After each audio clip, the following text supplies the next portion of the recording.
예배는 주님과 만나는 시간입니다. 예배를 드리기 전에 먼저 기도로 주님 만날 준비를 하겠습니다. 일주일 동안 감사한 일을 주님께 표현해 보시기 바랍니다.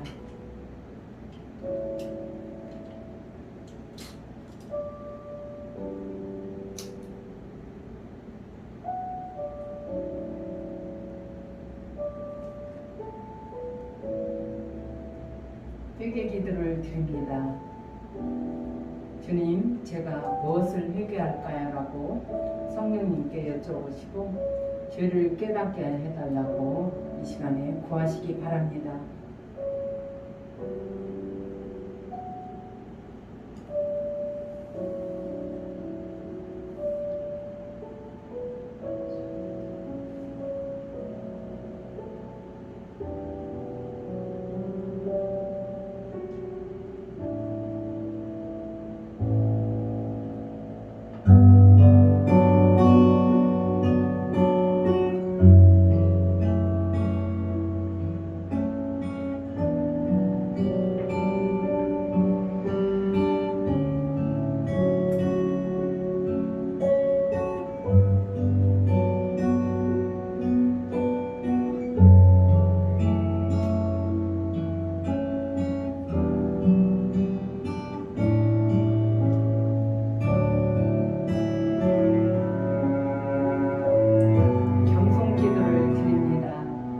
화면에 있는 내용을 함께 읽으면서 기도합니다. 주님이 전하는 능력이 없습니다. 주님이 덮지 않는 자는 해탈 수 없음을 고백합니다. 주님 이 시간에 저와 함께하여 주시고 저를 불쌍히 여겨 주옵소서. 제 생각을 내놓습니다. 고집을 버립니다. 저의 기도를 성령께서 인도해 주옵소서. 대적 기도를 합니다.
떠나 갈지어다.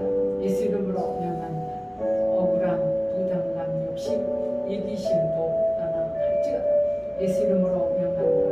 어두움, 우울함, 낙심, 실망, 좌절감은 떠나 갈지어다. 예수 이름으로 명한다. 흉타하는 사단, 방해하는 사단은 예수 이름으로 떠나 갈지어다. 예수님의 보혈을 묵상하도록 합니다.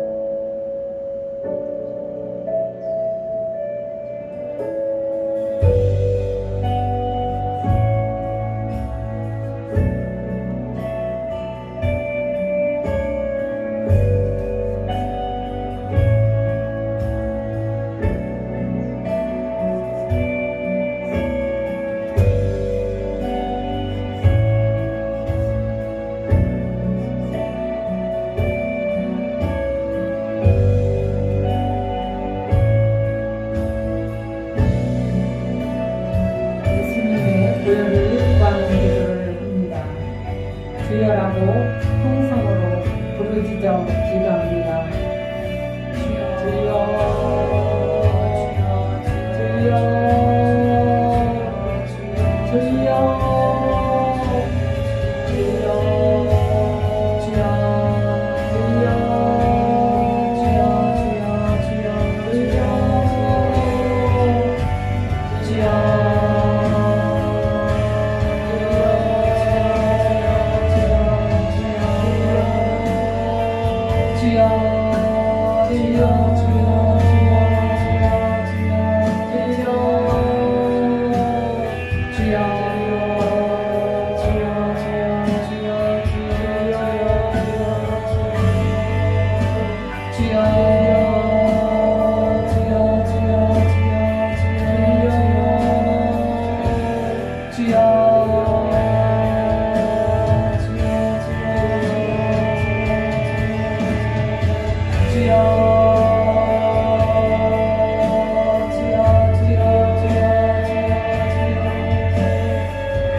성령이여 나를 깨워 주시옵소서. 성령이여 저의 생각과 저의 입을 다스려 주시옵소서. 성령님 제가 예수님의 증인의 삶을 살기에 부족하였도록 저의 성령과 가득 채워 주시옵소서. 성령이여 사로잡소서.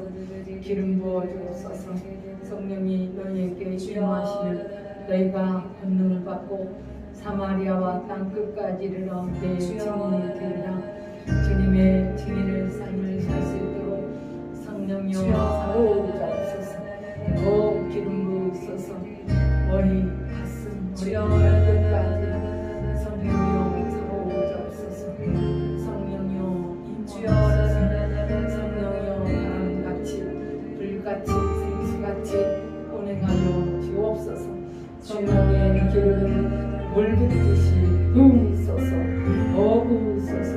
더 강하게 사로잡소서. 성령이여 임하소서. 더 기름 부으소서. 기름 부으소서. 예배를 위해서 통성으로 기도합니다. 예배에 집중하게 해달라고, 하나님의 음성을 듣게 해달라고 이 시간에 통성으로 기도합니다. 주여 이 시간에 역사하여 주옵소서. 주님 만나기로 합니다.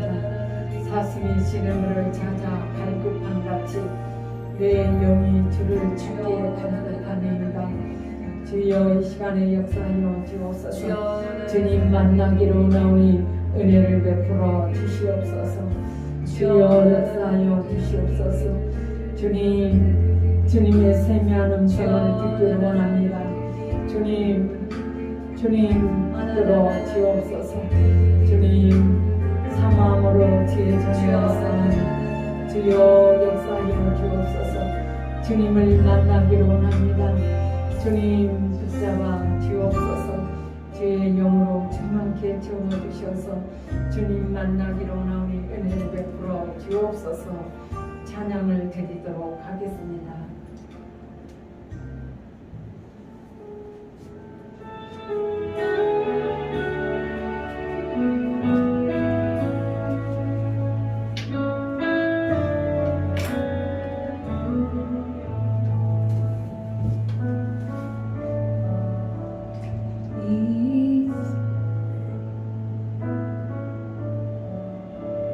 이 세상 험하고 나 비록 약하나 늘 기도 힘쓰며 큰 권능 얻겠네.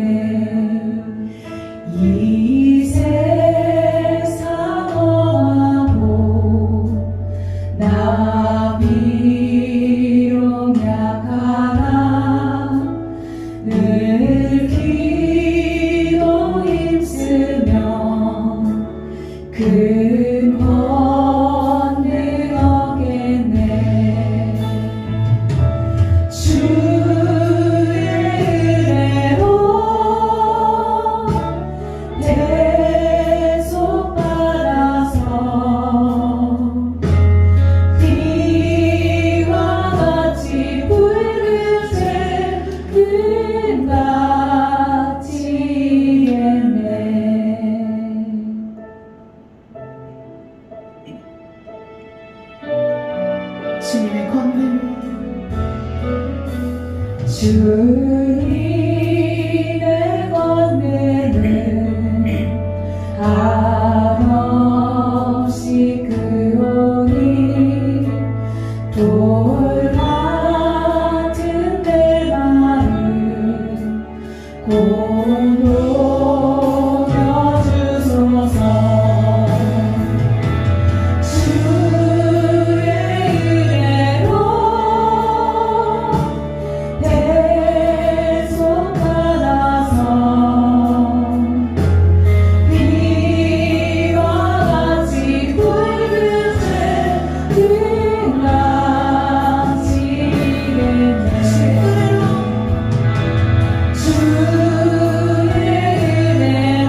좋으신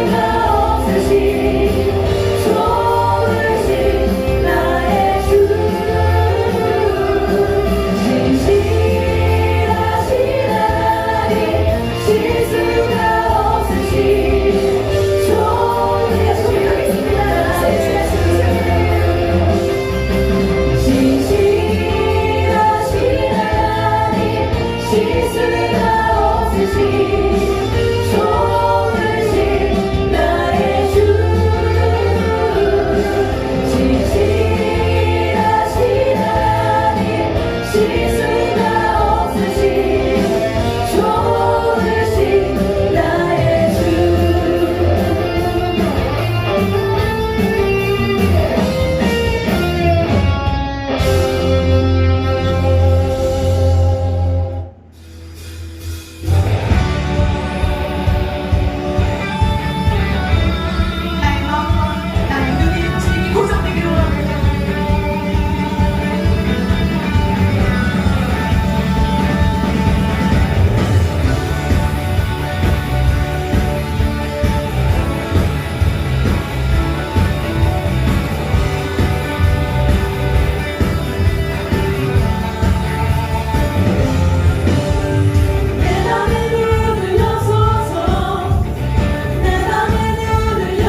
선한 능력으로 안으시네 그 크신 팔로 날 붙드시네 절망 속에도 흔들리지 않고 사랑하는 주 얼굴 구하리 주 선한 능력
구합니다.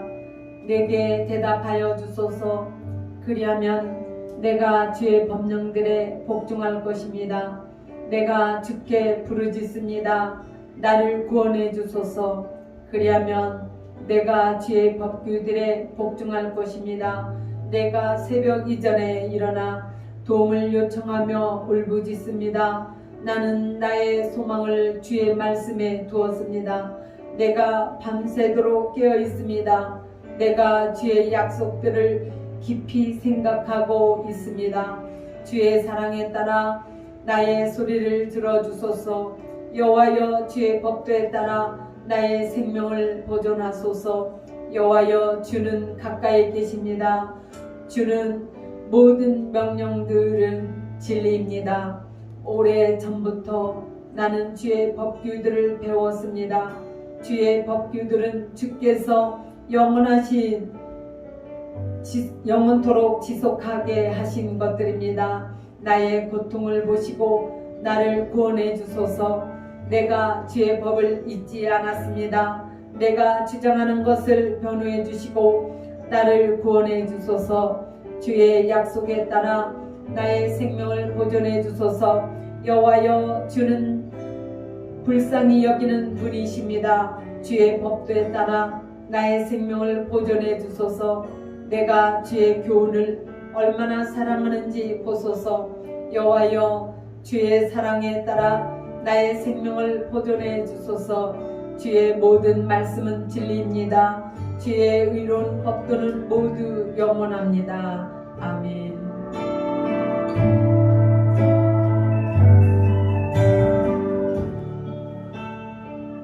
다 함께 사도신경으로 신앙을 고백하도록 합니다. 나는 전능하신 아버지 하나님 천재 창조주를 믿습니다. 나는 그의 유일하신 아들 우리 주 예수 그리스도를 믿습니다.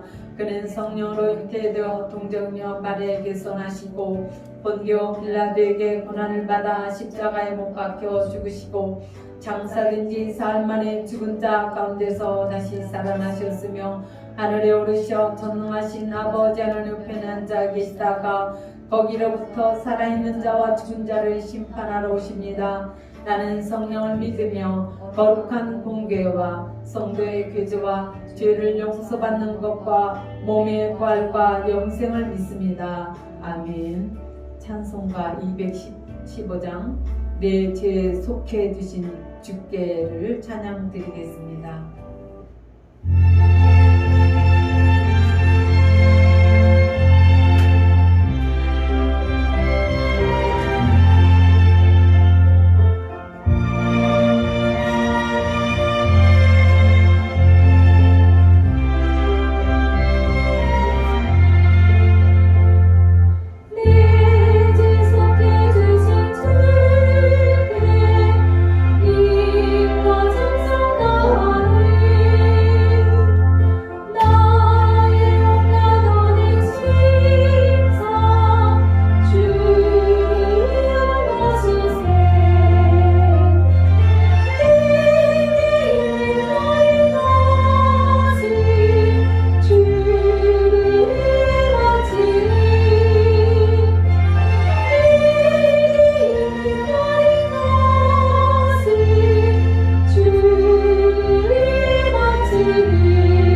네, 다니엘서를 지금 계속 보고 있는데요. 다니엘 이전에 이 이스라엘의 역사를 보면은 이스라엘은 사울, 다윗, 솔로몬 왕까지의 이 통일 왕국기를 거쳐서 남과 북으로 분열하게 됩니다. 우리나라가 북쪽에 북한이 있고 우리나라 남한이 있듯이 이렇게 분열을 하게 됩니다. 이후에 북이스라엘이 아시리아에 의해서 멸망하고 또 남아있던 이 남쪽의 유다가 바벨론에 의해서 망하게 됩니다. 이 바벨론은 3차에 걸쳐서 유다를 침공을 했고 그때 이 다니엘은 BC 605년 14세에서 16세 사이에 그 정도의 그 어린 나이에 청소년 시기에 포로가 되어서 바벨론으로 끌려와서 살게 됩니다. 이제 68년의 시간이 지나고 난 다음에 다니엘의 나이가 80대가 되었을 때 바벨론의 시대는 가고 페르시아의 그 시대가 왔습니다. 다니엘서 9장은 그때 일어난 일을 바탕으로 하고 있습니다. 1절부터 좀 보겠습니다. 메대 족속 아하수에로의 아들 다리오가 갈대아 나라 왕으로 세움을 받던 첫 해에 이 1절에 나오는 갈대아는 바벨론, 이 현재의 이라크 땅을 가리키는 말입니다. 또 이 다리오는 메대의 마지막 왕입니다. 이 메대는 영어 메디아의 음역입니다. 한자음을 가지고 외국어의 그 그대로 읽는 게 음역인데 영어 메디아를 이 한자로 메대라고 개혁성경에서 번역을 했습니다. 이 메디아는 지금 이 이라크의 북쪽에 있던 그런 나라로 원래 이라크의 남동쪽에 있었던 이 바사보다는 힘이 강했지만 이 나중에 바사의 고레스 왕 시절에 이 메디아가 정복을 당하게 됩니다. 고레스 왕은 메대를 정복국이 아니라 이 동등한 그런 어떤 지위로 대접을 해주고 바벨론을 메대의 왕이었던 다리오가 통치를 할 수 있도록 맡겨 주었습니다. 근데 이 1절은 이 단순히 시대적인 그런 어떤 배경만 설명해주는 그런 말씀이 아닙니다. 다니엘이 살던 시기가 그만큼 격변기였다라고 하는 그런 뜻입니다. 바벨론 시대가 가고 이 페르시아 시대가 왔는데 그 중에서도 힘이 약한 메대가 바벨론을 잠깐 맡아서 통치하던 그런 때니까 사람들은 혼란 속에서 앞으로 누가 이 나라를 통치하게 될 것인가, 앞으로 세상은 어떻게 될 것인가에 대한 그런 고민을 하고 있었을 것입니다. 우리나라의 어떤 그 과거의 그 상황을 생각을 해보시면 됩니다. 일제가 가고 미군정이 통치를 하고 또 이승만 정권이 들어설 때 그 사람들은 어땠을까요? 준비 없이 맞이한 해방 때문에 혼란을 거듭하다가 6.25라고 하는 그런 전쟁까지 일어나게 되었습니다. 그렇게 당면한 국내 및 국제 정세나 이 대세가 혼란한 그때에 다니엘은 무엇을 했는가가 2절에 나옵니다. 곧 그 통치 원년에 나 다니엘이 책을 통해 여호와께서 말씀으로 선지자 에레미야에게 알려주신 그 연수를 깨달았나니 곧 예루살렘의 황폐함이 70년 만에 그치리라 하신 것이니라. 이 다니엘은 이 혼란한 이 시기에 성경을 봤다라고 말하고 있습니다. 성경을 통해서 세상을 보려고 하고 성경에서 자신의 그 문제에 세상의 그 문제에 답을 찾았다라고 하는 그런 뜻입니다. 그러던 중에 에레미야에서의 예언을 보게 됩니다. 바벨론에 의해서 망하고 난 다음 70년 후에 예루살렘에 회복이 있을 것이다 라고 하는 그런 예언입니다. 예레미야서 25장 11절을 좀 보겠습니다. 이 땅은 깡그리 끔찍한 폐허가 되고 이 땅에 살던 민족은 70년 동안 바빌로니아 왕을 섬길 것이다. 예레미야가 예레미야서에다가 이렇게 예언을 해놓은 거예요. 그래서 다니엘이 이 말씀을 본 것입니다. 70년 전에 바벨론의 침공으로 인해서 예루살렘은 성전은 물론이고 성벽까지 하나도 남아있지 않을 정도로 폐허더미가 되어 있었습니다. 이 예루살렘은 이스라엘의 종교와 정치의 중심지입니다. 그런데 그곳의 황폐함이 70년이 지나면 그칠 것이라고 하는 이 말씀은 곧 이스라엘 백성들에게 나라 회복의 소식이 있을 것이다 라고 하는 그런 뜻입니다. 유다가 망한 이후로 이스라엘 백성들은 이스라엘이라고 하는 그 나라의 회복을 위해서 간절히 기도했을 것입니다. 그런데 다니엘이 보니까 하나님이 이미 70년 전에 회복에 대한 약속을 미리 해놓고 계셨었고 그 약속이 곧 이루어질 시점이 다가왔다라고 하는 것을 성경을 통해서 확인하게 되었습니다. 여러분에게 만약 오랫동안 간절히 바라던 소원이 있었는데 하나님이 이미 과거에 그 소원이 이루어질 것을 예언을 하시고 약속을 하셨고 그 약속이 이루어질 시점이 다가왔다라고 생각을 해보시기 바랍니다. 달력을 보면서 그날이 빨리 오기만을 바랄 것입니다. 어린아이들은 몇 밤 남았지 하면서 이렇게 손가락으로 세어보고 있을 것입니다. 그런데 다니엘은 그렇게 마냥 달력만 보면서 기다리고 있지 않았습니다.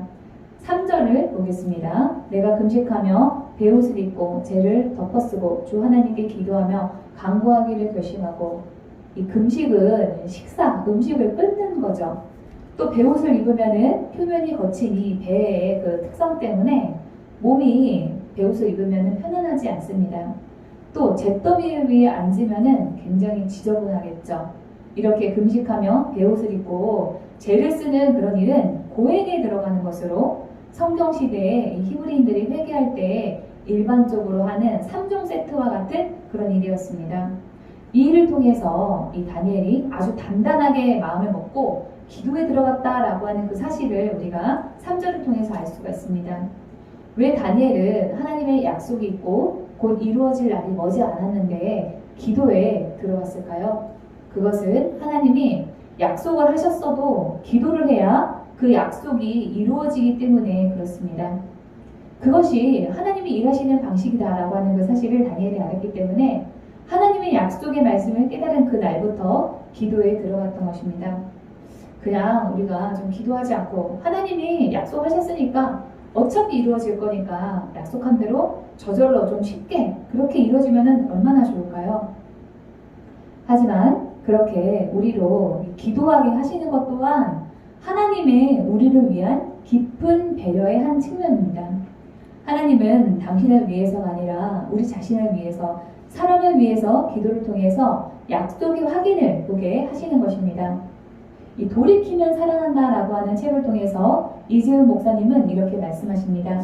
기도하지 않고 누리는 축복은 아무리 많은 축복을 하나님께서 주셔도 하나님께서 주셨다는 고백이 없기에 하나님의 아는 지식에 이르지 못한다. 구하지 않고 하나님께서 약속하신 축복을 주시면 하나님께 영광을 돌리지 않고 자신의 능력으로 얻은 것으로 생각한다. 감사하지 않음으로 하나님을 더 깊이 알아가지 못한다. 그러므로 하나님의 믿음으로 가만히 있는 것이 아니라 믿음으로 구해야 하는 것이다 라고 말씀하셨어요. 우리가 기도하지 않고 복을 받으면은 하나님을 깊이 아는데 한계가 있고, 기도하지 않으면은 그 일이 하나님이 진짜 하신 일이다 라고 우리가 알지 못하기 때문에 우리가 교만해질 우려가 있다라고 하는 것입니다. 내가 잘해서, 내가 잘나서 된 줄 우리가 알게 됩니다. 그래서 하나님은 우리 자신을 위해서 하나님의 약속을 붙들고 약속이 이루어질 때까지 기도하라 라고 하시는 겁니다. 여기서 우리가 짚고 넘어가야 될 것이 있습니다. 다니엘이 기도 가운데 기도해야 할 제목을 찾은 것이 아니라 성경을 읽고 성경을 묵상하다가 하나님의 뜻을 알고 기도하게 되었다라고 하는 사실입니다.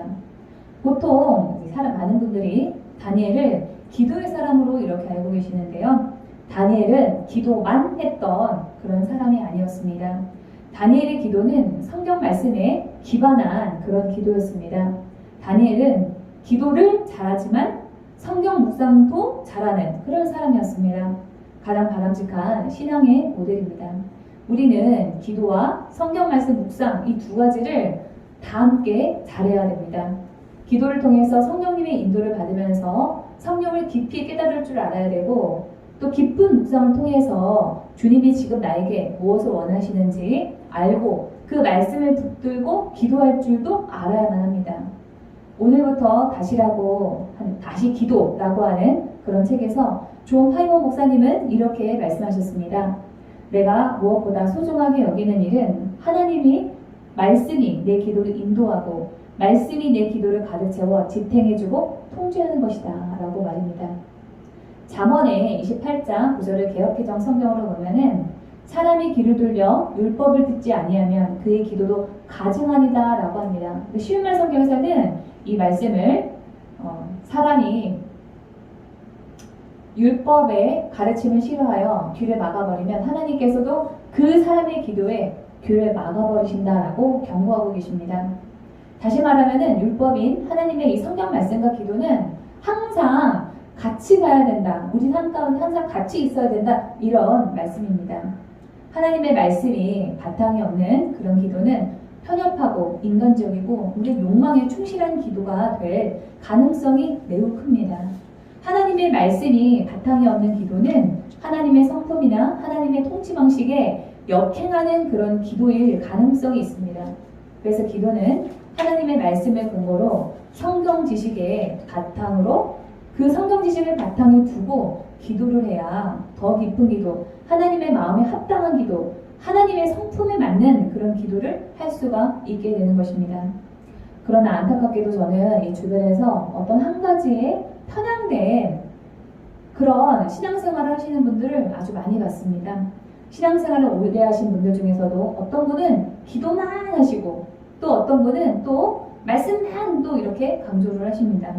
그래서 기도와 말씀이 동일한 비율을 차지하면서 균형 있게 신앙생활을 하시는 분들을 많이 보지 못했습니다.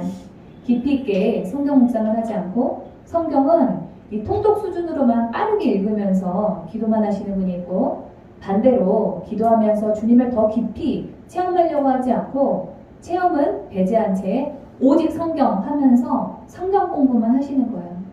그런데 다니엘은 이 기도와 말씀이 분리된 두 개로 따로 분리된 그런 삶이 아니라 성경 말씀에 따라 기도하는 삶을 살았습니다. 성경 말씀이 깨달아지면은 그 말씀을 가지고 기도하고 기도의 능력이 나타날 때 그 능력을 성경 말씀으로 연결할 줄 알았습니다. 기도와 성경 말씀은 분리된 것이 아닙니다. 우리는 기도와 말씀이 연계된 신앙, 그 둘이 균형이 잡힌 그런 신앙생활을 해야만 합니다. 그래서 우리 교회는 기도의 집 교회라고 하는 그런 이름을 가지고 있지만 기도만 가르치는 것이 아니라 성경 묵상을 반드시 해야 된다라고 가르치고 있지 않습니까? 성경 묵상을 하지 않고 하나님의 음성을 듣는 것은 위험하기 때문에 성경 묵상을 꾸준히 하지 않는다면 하나님의 음성 듣기도 하지 않으실 것을 여러분께 권면드립니다. 또 다니엘은 이 하나님의 말씀을 믿고 실천하는 그런 사람이었습니다. 70년 뒤에 하나님이 회복시켜 주겠다라고 하는 그 약속의 말씀을 믿고 기도를 했는데 하나님이 안 이루어주시면 어떻게 합니까? 다니엘은 이 예레미야서의 그 말씀을 읽을 때 성경의 말씀은 모두 다 반드시 이루어진다라고 하는 그런 믿음으로 그 말씀을 붙들고 기도했습니다. 우리가 교회를 다니면서 전부 다 이 성경 말씀을 믿고 이렇게 사는 것 같지만은 실제로는 그렇지 않습니다. 내가 성경을 믿고 실천하는 그만큼이 나의 믿음인데 우리는 그 괴리감이 너무나 큽니다. 많은 경우 성경 말씀 따로, 우리의 삶 따로이지 않습니까?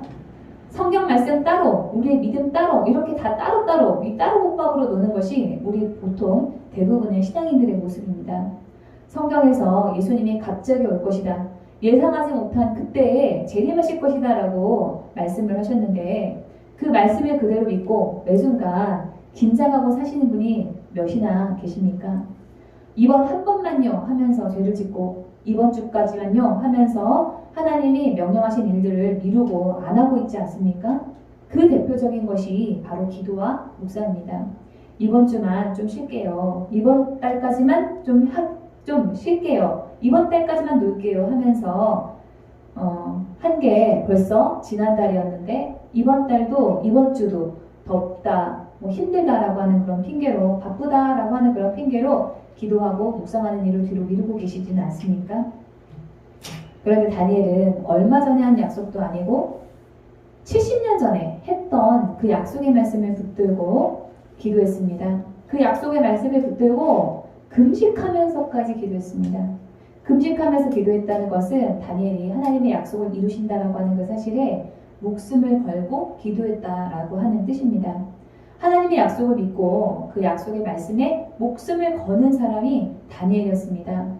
저는 하나님께서 이 기도와 묵상을 통해서 사람을 변화시키고 세상을 변화시킨다라고 하는 마음을 주셔서 그 비전을 품고 그 일에 저의 청춘뿐만 아니라 저의 그 이후의 삶까지도 저의 인생을 걸었습니다. 그렇게 걸었더니 되더라고요. 저의 기도와 묵상에 관한 그 강의를 듣고 진짜 삶이 바뀌고 인생이 바뀐 사람들이 생겨났습니다. 제가 이번 주에 저희 그 강의 코스를 다 들으신 그 집사님의 간증문을 받아봤는데요. 여러 가지 하나님께서 9년 만에 아기 주신 일도 있고 또 그 일을 통해서 친정 부모님께서 교회를 다니게 된 그런 일도 있고, 또 그 무엇보다도 남편이 그 집사님에게 너 변했다, 너 좋게 변했다, 성품이 변했다, 이렇게 말씀을 하신다는 거예요. 그것은 저의 강의가 대단해서가 아니라 제가 그 강의에 목숨을 걸었기 때문에 주님께서 역사를 하신 것입니다. 여러분은 하나님의 약속을 어디까지 믿으십니까? 목숨을 걸 만큼 여러분 믿고 계십니까? 그 약속에 목숨을 걸고 믿고 실천에 옮기고 계십니까? 여러분의 믿는 일에 무엇을 얼마나 걸었는가가 여러분의 믿음의 그 정도입니다. 하나님의 말씀을 실천하기로 한번 결정을 하셨다면 끝까지 그것을 붙들고 여러분이 할 수 있는 최선을 다하시기를 주님의 이름으로 축원합니다. 이 4절부터는 다니엘이 어떤 기도를 했는지가 나옵니다. 다니엘의 그 기도의 내용을 통해서 우리가 문제를 변화시키기 위해서는 어떻게 기도해야 하는가, 특별히 중보 기도할 때 어떻게 해야 하는가, 그 태도를 배울 수가 있습니다. 4절 상반절의 말씀 보겠습니다. 내 하나님 여호와께 기도하며 자복하여 이르기를 크시고 두려워할 주 하나님. 이 다니엘은 먼저 하나님에 대해서 뭐라고 하냐면 크시고 두려워할 주라고 합니다. 이것이 다니엘이 하나님에 대한 그런 인식이었습니다. 다니엘이 살던 시대는 야급강식의 시대였습니다. 고대 시대니까 그때 무슨 뭐 인권이라든지 뭐 이런 어떤 것들이 있었겠어요? 자신이 전쟁포로 출신이었고 바벨론이 이 다니엘이 살던 이 바벨론이 성경에 나오는 그 대제국의 시발점이었습니다. 그리고 이제는 바벨론의 시대가 가고 페르시아의 그 제국이 도래한 그때는 가진 힘에 따라서 먹고 먹히는 그런 때였어요. 그럼에도 불구하고 다니엘에게 가장 두려운 존재는 왕이나 군대가 아니라 하나님 단 한 분 그분뿐이었습니다. 그런데 이 하나님은 다니엘에게 크고 두렵기만 한데 그치는 그런 하나님이 아니라고 하는 사실에 반전이 있습니다. 4절 하반절 보겠습니다. 주를 사랑하고 주의 계명을 지키는 자를 위하여 언약을 지키시고 그에게 인자를 베푸시는 이시여. 이 하나님은 힘만 압도적이신 그런 분이 아닙니다. 당신을 사랑하고 당신의 말씀에 순종하는 사람에게는 약속을 지키시는 한결같음이 있고 풍성한 자비로 그 사람을 대하시는 그런 분이십니다. 제가 이 신앙을 가졌다라고 하는 이런 사람들을 보면서 하나님의 존재에 대한 인식에 관해서 한쪽으로 어떤 치우침, 그런 경향이 있다라고 하는 그런 느낌을 받을 때가 있습니다. 어떤 분에게 하나님은 잘못하면은 벌을 내리시는 그런 두려운 하나님이신 반면에 또 어떤 분에게는 하나님은 사랑이 많고 내가 어떤 나쁜 일을 해도 무슨 일을 해도 용서해 주시는 그런 분으로 인식하고 계시는 분도 있습니다. 그런데 이 다니엘에게 하나님은 위대하고 두려워해야 될 존재이기도 하고 또 한편에서는 사랑과 자비가 많은 그런 분이었습니다. 어떻게 다니엘은 이렇게 균형이 있는 그런 신앙생활을 할 수 있었을까요? 그것은 영적으로 깊이 들어가서 하나님의 크심을 경험했고 또 하나님의 음성을 듣는 일을 기반으로 한 성경 묵상을 통해서 또 더 나아가서 자신의 사명에 그 충실한 삶을 살면서 자신의 삶에 일일이 간섭하시는 그 하나님을 경험했기 때문에 그렇습니다. 저는 이 모태신앙으로이기 때문에 어렸을 때부터 들은 그 말이 너 잘못하면 하나님한테 혼나? 이렇게 꼭 해야지 하나님한테 혼나지 않아. 이런 말이었습니다. 그래서 저에게 이 하나님에 대한 감정은 사랑보다는 두려움이 한 80% 정도 차지하고 있었습니다. 뭔가 내가 이 교회에서 시키는 대로 하지 않으면 부모님이나 어떤 선생님들이 시키는 대로 하지 않으면은 정죄를 당하고 벌을 받을 것만 같은 그런 마음이 제 안에 컸습니다. 예배를 빼먹는다든지 기도와 이 봉사 같은 교회에서 해야 된다라고 하는 그런 일들을 하고 있지 않으면은 제 안에 누가 나한테 뭐라고 한 것도 아닌데도 정죄감이나 죄책감이 들었어요.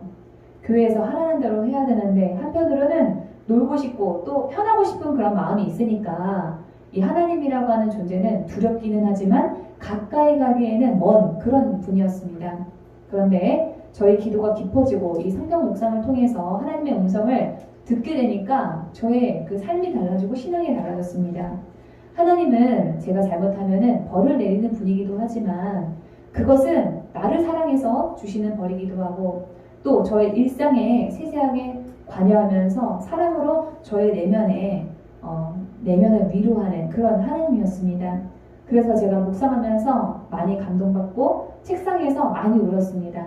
그렇게 시작한 성경 묵상은 저로 하여금 사명을 깨닫게 했고 사명자의 삶을 살기로 결단하고 그 길로 들어섰을 때 하나님은 당신이 명령한 것을 실천하는 사람을 얼마나 사랑하고 아끼시는지 그것을 경험하게 하셨습니다.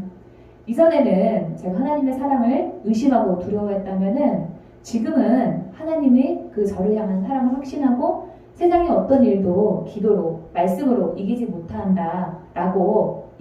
일이 없다라고 제가 생각을 하고 있습니다. 여러분에게 하나님은 어떤 하나님이십니까? 기도, 성경 묵상, 이 사명에 충실한 이 삶을 통해서 하나님의 다양한 면, 그 사랑의 그 측면을 깊이 경험하고 하나님에 대한 깊은 지식과 체험을 가진 신앙인이 되기를 주님의 이름으로 축원합니다. 이 5절부터는 다니엘의 구체적인 기도의 내용이 나옵니다.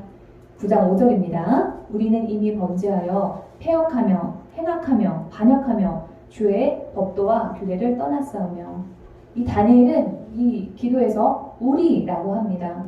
다니엘은 10대에 바벨론으로 끌려와서 왕이 내린 음식을 레위기의 그 율법에서 반한다라고 하는 그런 이유를 들어서 거부했던 사람입니다. 평생 목숨을 걸고 율법을 지키면서 살려고 몸부림치면서 고군분투했습니다. 그런 다니엘이 무슨 범죄를 얼마나 했겠어요. 더군다나 지금은 예루살렘의 재건, 이스라엘의 그 회복을 위해서 기도하는 중입니다. 예루살렘이 침공을 당해서 황폐하게 된 일, 또 이스라엘이 망하게 된 그 일이 다니엘의 잘못이 아니지 않습니까? 다니엘의 조상들이, 다니엘 외의 이스라엘 백성들이 잘못을 했기 때문에 그 죄의 대가로 일어난 그런 재앙이었습니다.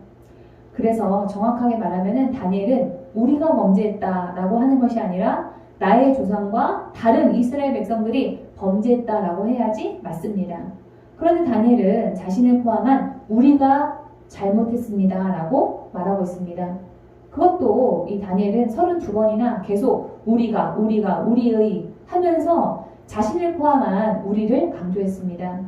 다니엘은 자신의 민족의 죄를 끌어안고 자신의 일처럼 아파했던 것입니다. 중보하는 대상자의 그 편에 서서 그 중보 대상자의 입장이 되어서 기도했습니다.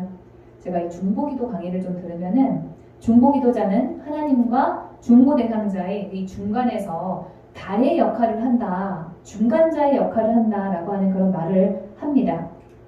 그 말도 맞습니다. 그러나 제가 생각하는 중보기도는 중보 대상자의 그 입장에 대해서 그 편에 서서 그들의 입장에서 하나님께 간구하는 것입니다. 다니엘이 그랬습니다.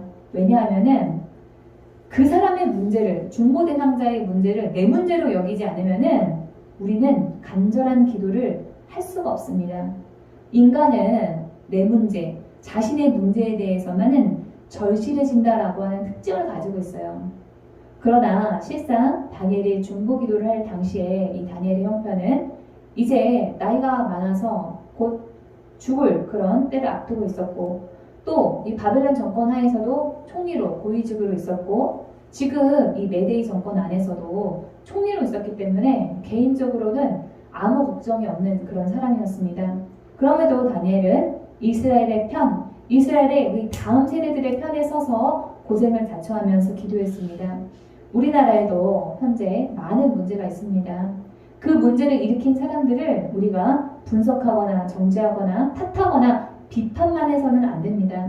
잘못을 끌어안고 그래도 하나님 우리를 불쌍히 여겨주십시오 라고 기도해야만 합니다. 왜 그럴까요? 그것이 우리나라를 살리는 일이고 우리의 다음 세대들을 위한 일이기 때문에 그렇습니다. 또 이 중보 대상자의 편에 서서 기도하는 것은 하나님의 성품과 그 명령에 부합하는 일이기도 합니다. 하나님은 레위기에서 보시면은 19장 18절 너는 너의 이웃을 내 몸처럼 사랑하라 라고 하셨어요. 다니엘은 이 말씀에 충실했습니다. 이웃의 죄, 같은 동족의 죄를 자신의 몸이 지은 죄와 같이 여겼습니다. 그랬기 때문에 자신을 포함한 우리가 죄를 지었다라고 고백하면서 간절히 기도했던 것입니다.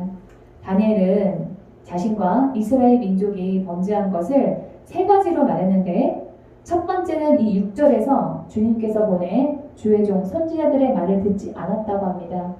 두 번째는 5절과 11절에서 주의 율법을 어겼다고 합니다. 세 번째는 10절, 11절, 14절에서 하나님의 목소리, 즉 하나님의 음성을 듣지 않았다라고 합니다. 네. 우리는 이 문제가 생겨서 그 문제의 해결을 위해서 기도를 할 때 하나님을 설득하려고 해요. 하나님이 왜 그 문제를 해결해 주셔야만 되는지 그 이유를 아주 길게 장황하게 설명을 하려고 합니다. 그러나 다니엘은 간구보다도 기도를 했습니다. 회개를 했습니다. 회개 기도를 했습니다. 다니엘이 회개 기도를 이렇게나 길게 한 이유는 무엇일까요? 죄는 하나님과 멀어지게 만드는데 그 죄를 없애고 하나님과 가까워지는 그 문제를 해결하는 방법이 회개이기 때문에 그렇습니다. 죄가 없고 하나님과 가까워지면은 문제는 저절로 해결이 되는 거예요. 그래서 이스라엘의 회복을 위해서 다니엘은 회개 기도를 집중적으로 했습니다. 이처럼 회복하기를, 문제를 해결하기를 원하시는 분들이 계신다면은 가장 먼저 중점에 두어야 할 그 기도는 바로 회개입니다. 회개에서 회복이 시작이 됩니다. 우리는 내가 바라는 소원을 하나님이 해결해 주시면은 그때 회복이 일어난다라고 생각합니다.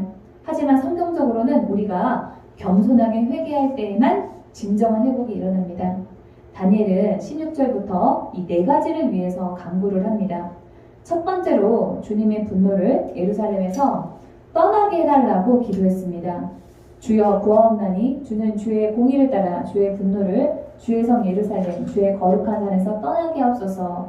이는 우리의 죄와 우리 조상들의 죄악으로 말미암아 예루살렘과 주의 백성이 사면에 있는 자들에게 수치를 당함이니이다. 두 번째로 다니엘은 주님의 얼굴빛을 예루살렘 성소에 비춰달라고 기도했습니다. 17절입니다.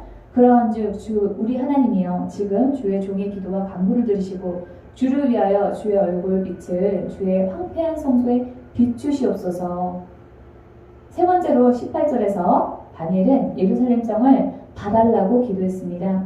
나의 하나님이여 귀를 기울여 들으시며 눈을 떠서 우리의 황폐한 상황과 주의 이름으로 일컫는 성을 보옵소서. 우리가 주 앞에 간구하옵는 것은 우리의 공의를 의지하여 하는 것이 아니오 주의 큰 긍휼을 의지하여 함이니이다. 마지막으로 하나님이 약속하신 것을 이루시는 일을 지체하지 말라고 19절에서 기도했습니다. 주여 들으소서, 주여 용서하소서, 주여 귀를 기우시고 행하소서, 지체하지 마옵소서. 나의 하나님이여 주 자신을 위하여 하시옵소서. 이는 주의 성과 주의 백성이 주의 이름으로 일컫는 바 되느니이다. 우리가 교회에서 주여 주여 주여 하면서 삼창으로 그렇게 기도하고 소리를 내서 기도하고 기도를 시작하는 경우가 많습니다. 근데 그것이 아무 의미 없이 하는 것이 아니라 이 19절의 말씀 때문에 그렇게 기도하는 겁니다. 간단하게 주여 주여 주여 이렇게 기도하는 것 같지만은 그 기도 속에는 이 19절의 말씀과 같이 주여 들으소서, 주여 용서하소서, 주여 행하소서 그 뜻이 있습니다. 여러분이 주여 하면서 이 기도 삼창을 하실 때는 19절의 말씀을 기억하면서 그 뜻을 담아서 기도하시기 바랍니다. 이 다니엘의 간구 중에서 16절에서 19절까지 반복되는 단어는 주입니다. 하나님 자신을 위해서 이스라엘을 회복시켜 주시고 예루살렘의 성과 성전이 다시 지어지게 해달라고 기도했습니다. 다니엘 자신을 위한다든지 자신의 그 욕망을 위해서만 기도하는 것이 아니라 하나님의 이름을 위해서, 하나님의 명예를 위해서 기도했습니다. 여러분의 기도는 어떻습니까? 오로지 자신의 욕망과 바람의 성취를 위해서만 기도하고 있지 않습니까? 이기적인 기도를 하느라 나라와 교회를 위한 기도, 우리 공동체를 위한 기도는 대충 넘어가고 있지는 않습니까? 아무것도 걸고 희생하는 것이 없이 너무 편하게 기도하시거나 아니면은 기도를 등한시하고 계시는 것은 아닙니까? 오늘 본문을 보면서 여러분의 기도의 자세와 그 마음가짐을 돌아보시고 다니엘의 기도의 태도를 본받아 이제부터라도 올바른 기도, 하나님이 기뻐하시는 기도를 배우고 드리는 그런 기도의 집 교회의 가족들이 다 되기를 주님의 이름으로 축원합니다. 하나님의 음성 들으면서 말씀을 마치겠습니다.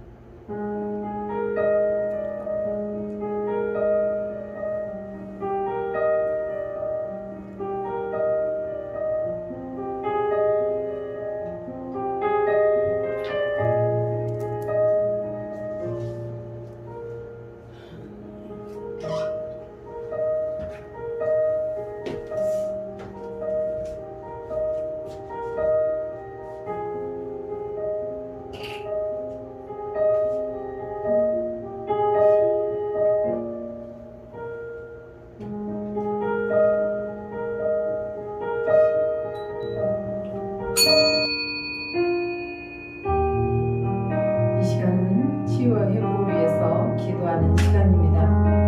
본인의 일터와 사업, 진로의 문제를 돌파하기 위해서, 아프신 분은 치유를 위해서, 각자에게 처한 개인적인 문제를 위해서 주의 삼창 부르고 통성으로 기도합니다. 주여, 주여, 주여. 주님, 가지고 있는 문제가 있습니다. 이 시간에 주께서 일하시옵소서. 저는 이 문제를 해결할 방법이 없나이다. 주님만 바라보니 은혜를 베풀어 주옵소서. 주님이 일하시지 아니하면 저는 아무것도 할 수 없음을 고백합니다. 주께서 이 가지고 온 문제를 해결하여 주옵소서. 아버지, 나는 치료하는 여호와라. 주님께서 약속하셨나이다. 주께서 치료하시고 고쳐주시고 회복시켜 주옵소서. 아버지, 주께서 치료하여 주옵소서. 내 이름을 경외하는 너에게는 의뢰가 떠올랐소. 치료하는 광선을 바라리니 너희가 나가서 외양간에서 나온 송아지같이 뛰리라. 약속하신 그 약속대로 기뻐 뛰는 역사가 있게 하여 주시옵소서. 원하는 뛰는 더욱 긍휼히 여겨 주옵소서. 저의 직장에서 인정받게 하시고 늘 주님을 영화롭게 할 수 있는 자 되게 하여 주옵소서. 특별히 저의 앞길에 시온의 대로가 열리게 하시고 형통케 하여 주옵소서. 주님이 인도하여 주옵소서. 저의 앞길을 인도하여 주시기를 원하니 은혜를 베풀어 주옵소서.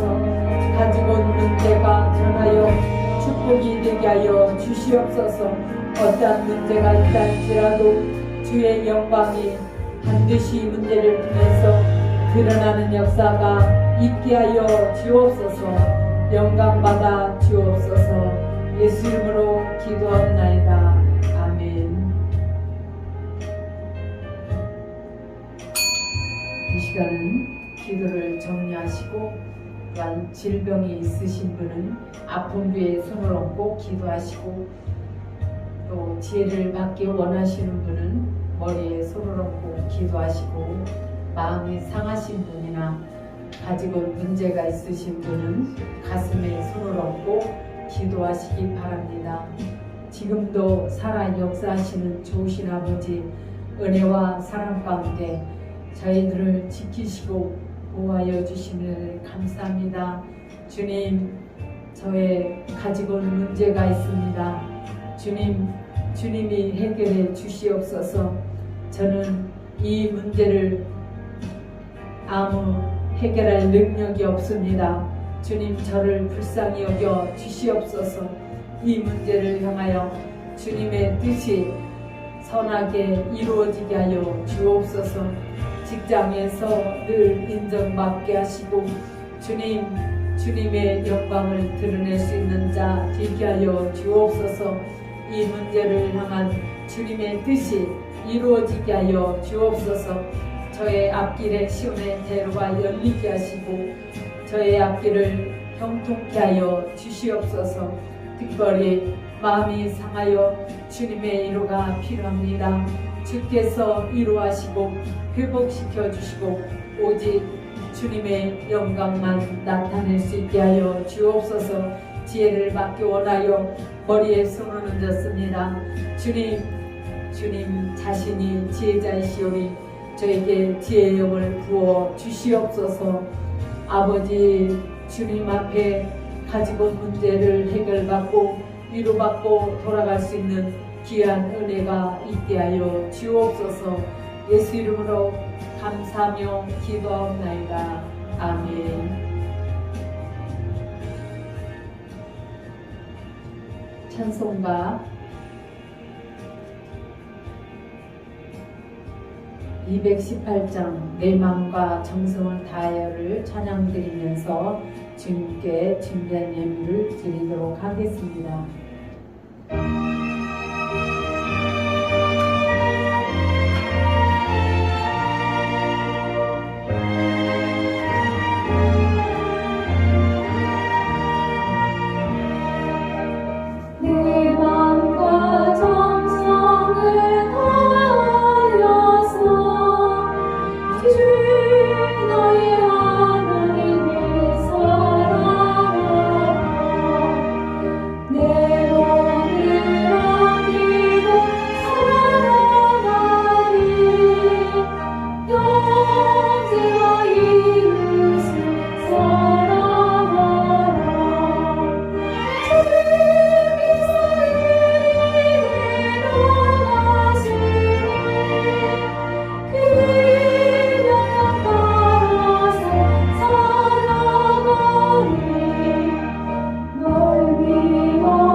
주님께 드린 예물을 위해서 기도합니다.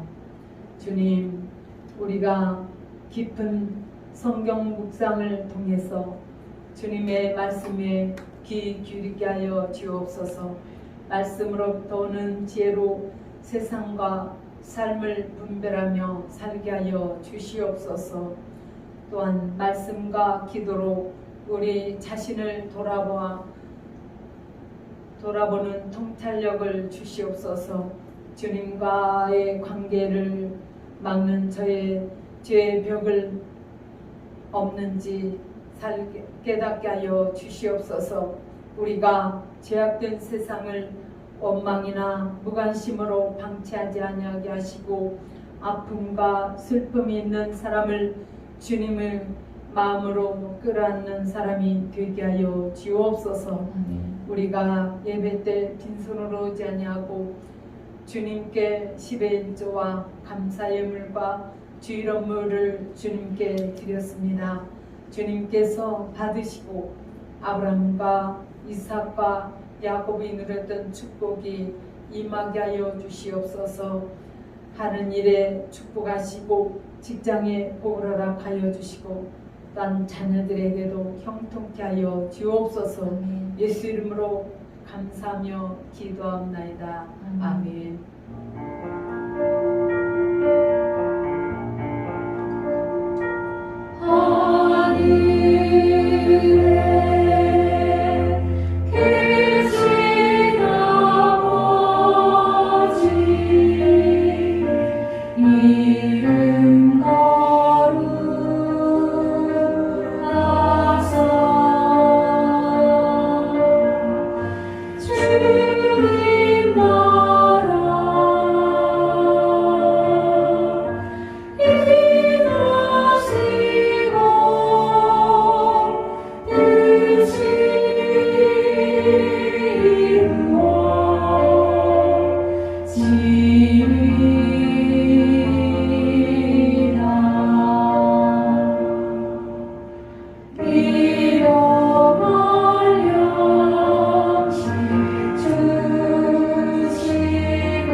이제는 우리 주 예수 그리스도의 은혜와 하나님 아버지의 지극하신 은혜와 성령인의 주 교통 역사하심이 이제로부터 영원토록 기도의 집 교회와 성도들 위에 함께할지어다.